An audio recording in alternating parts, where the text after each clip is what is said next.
So, Chazon Ish says the difference between man and beast lies in man's wisdom and ability to speak. The Chachamim continuously make a big deal about the fact that man has wisdom that animals do not. Man has the ability to speak, and animals do not. This is repetitive across the Gemara and the Zohar, all over the place. Constantly mentioning that there is a significant difference between this species, this cow, this lion, this dog, this cat, this whatever animal this is, and this two-legged animal called a human being. Why? Because this human being has wisdom, has chokhmah. Now the Gemara in Masechet Nedarim, page 41a, says even further, says, who is poor? Someone who does not have wisdom. Because one that has wisdom, what is he lacking? And if he has everything but no wisdom, what does he really have? Meaning, if you don't have wisdom, that makes you poor. Not if you don't have any money. If you have wisdom, you're not lacking anything. Yeah, but I don't have any money. Who cares about money? You have wisdom.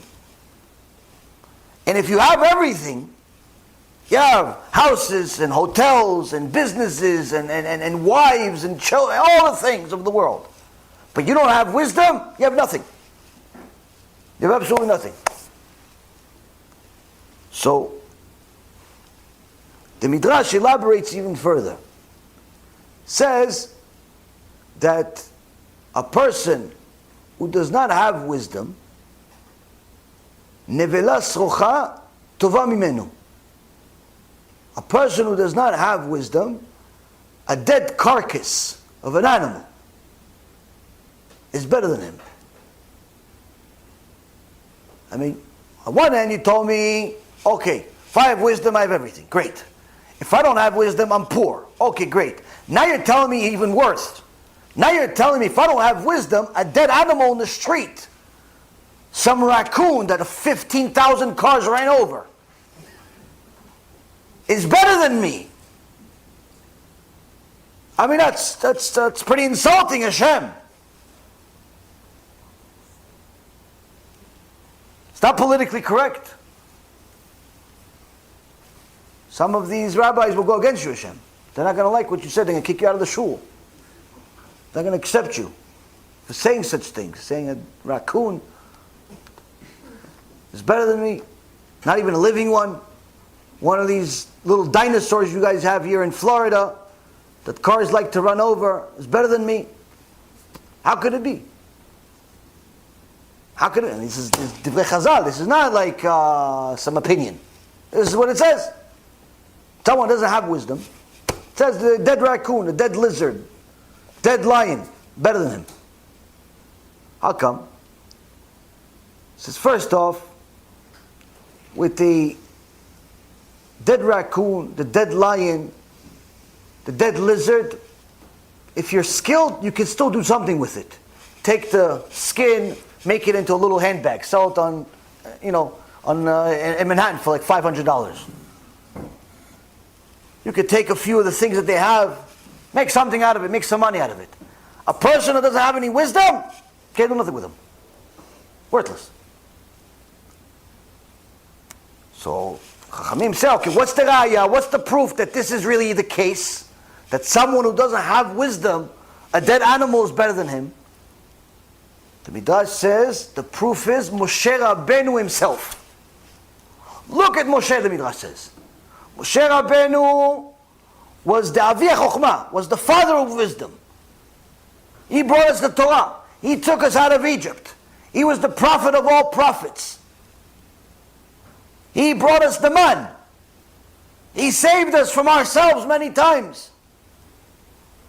He went up to Mount Sinai 40 days and 40 nights 3 times without eating, without drinking.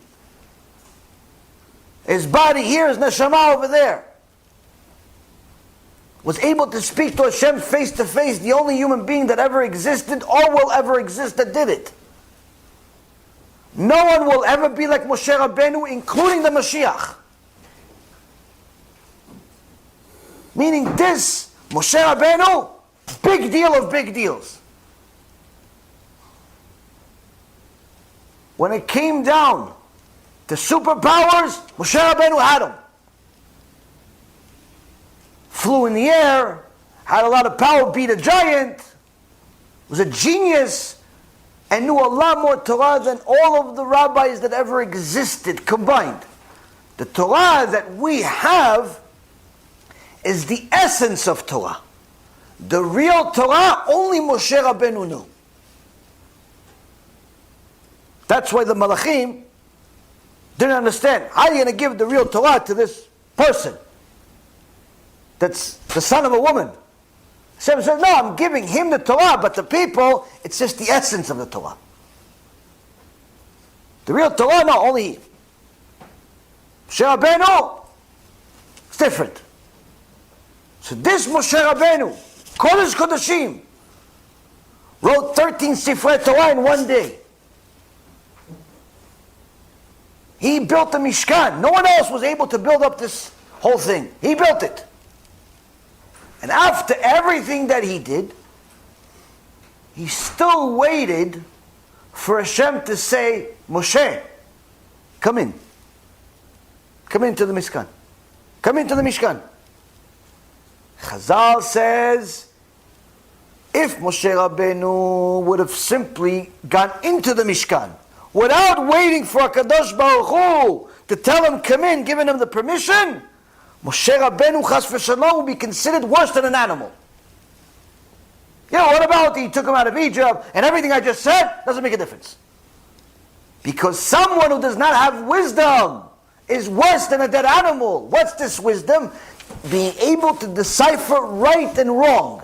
If Moshe Rabbeinu wouldn't have been able to decipher that he has to understand you're supposed to knock if you're going into a room, into a house, including Hashem's house. Yeah, but what, Hashem needs my permission? What, Hashem doesn't know I'm coming? It's not about Hashem doesn't know. It's simple tact, manners.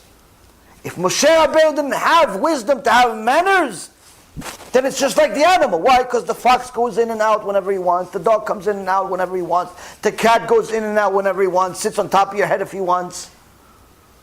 If you as a human being are just like that, you have no wisdom. To teach us, Rabotai Yekarim, that manners is a key part of your wisdom. If we don't have good manners, a dead animal is better than us.